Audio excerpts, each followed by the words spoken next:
c'est quoi ce fromage-là? La mimolette, un fromage français. Hey, Il regarde avec la belle cire. Ben oui, c'est tellement beau. Je peux-tu goûter? Ah, va donc. Je t'en ai Mais coupé un petit écoute, je suis morceau. contente parce que Ça, c'est bon.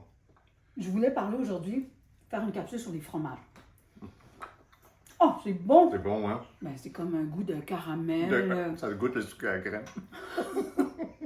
avec des protéines, puis du calcium. Non, mais c'est que je me fais souvent poser la question, est-ce qu'on peut manger la croûte des fromages? Et il y a comme 3 croûtes qu'on ne peut jamais manger dans un fromage, mais sinon, toutes les autres sont comestibles et font même partie de la personnalité d'un fromage. C'est bien sûr de la cire. C'est aussi une pâte très, très dure comme le parmesan.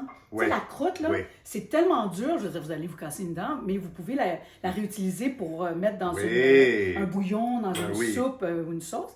Et la troisième croûte, je te dirais, une croûte comme certains fromages bleus parfois, mais qui sont très, très, très, très vieillis. Et la croûte qui a été en contact longtemps avec une pellicule plastique va développer des goûts un peu d'ammoniac. C'est pas super bon. Dans ce cas-là, moi, je l'enlève. Mais sinon, François, je voudrais parler de la découpe des fromages, l'art de couper les fromages sur une planche. Et puis, il y a bien On du veut monde savoir. qui ne le savent pas. Je vais voir. Venez voir ça. Alors, sur mon plateau, on va commencer avec la chose peut-être la plus simple, le fromage de forme ronde qu'on va tailler comme une pointe de tarte. Alors, du centre vers l'extérieur, on se sert une pointe qu'on pique et qu'on met dans son assiette. Ensuite, les fromages de type cheddar, en bloc ou de forme rectangulaire comme ceci, eh bien, ça c'est assez facile parce qu'on peut les tailler tout simplement en languettes.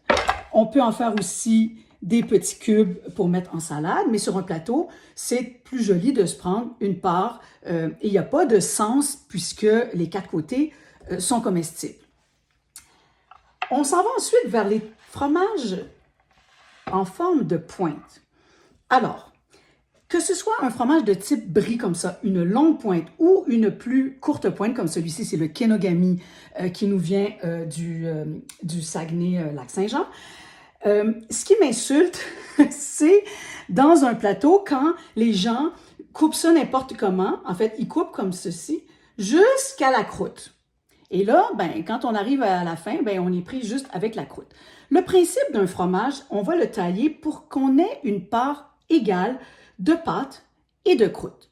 Maintenant, vous allez me demander, est-ce que la croûte se consomme? La croûte se consomme toujours sur un fromage, à moins que ce soit de la cire ou que ce soit une croûte qui est trop vieillie et qui a développé des saveurs un peu ammoniaquées. Mais ici, on a une belle pâte, justement une croûte fleurie qu'on appelle sur un fromage de type brie. Et ben, la croûte fait partie du goût du fromage. Donc, comment on sert ce fromage-ci? On va commencer, bien sûr, puisque la pointe est très, très longue, ce serait difficile de se faire des languettes très, très longues. Donc, ce qu'on fait, on commence en taillant la pointe. La deuxième personne se prend aussi une pointe. La troisième personne peut prendre une pointe. Mais arrive un moment donné où il faut commencer à tailler le fromage dans ce sens-ci pour que la personne ne se retrouve pas seulement avec la croûte. Voilà la découpe d'une longue pointe d'un fromage de type brie. Vous pourriez le couper à l'avance ou laisser vos invités le faire. Et le couteau que je préfère pour ça, c'est le couteau qui a des trous, justement, pour empêcher la lame de coller à la pâte molle. Hein, on voit que le brie est une pâte molle. Et puisque ça colle, vous allez avoir plus de facilité avec un couteau de ce type-ci. Quand une pointe est longue, on sert aussi un couteau à lame longue. Ne servez pas un petit couteau parce que là, les gens n'arriveront pas, la lame ne sera pas assez longue. Si la pointe est plus courte, on pourrait y aller carrément aussi tout de suite sur la longueur et chaque personne aurait vraiment une belle part de fromage à déguster. Je termine avec un dernier type de fromage que j'ai sur mon plateau, qui est le fromage à pâte dure, le fromage de type parmesan. Dans un fromage à pâte dure, ben, le mot le dit, c'est difficile de faire des morceaux quand, de toute façon, ce qui est vraiment chouette, c'est de prendre un bon couteau avec une lame solide et tout simplement, en enfonçant, de détacher des petites pièces comme ça qui seront inégales et c'est ce qui fait leur charme.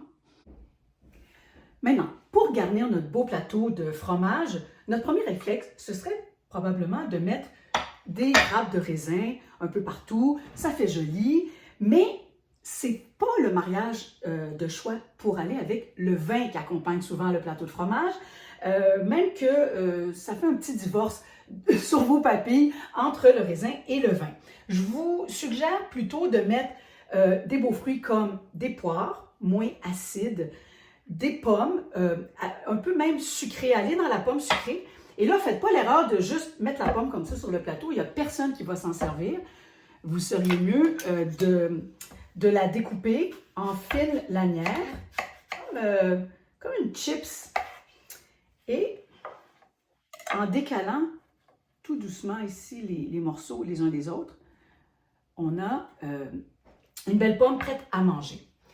Vous pourriez aussi ajouter des fruits séchés. Alors ici, j'ai des dattes et des figues séchées. Ça accompagne très bien aussi les fromages de type bleu, mais aussi des fromages vieillis comme des vieux goudas. Vous pourriez également ajouter quelques noix. Ici, j'ai des belles pacanes.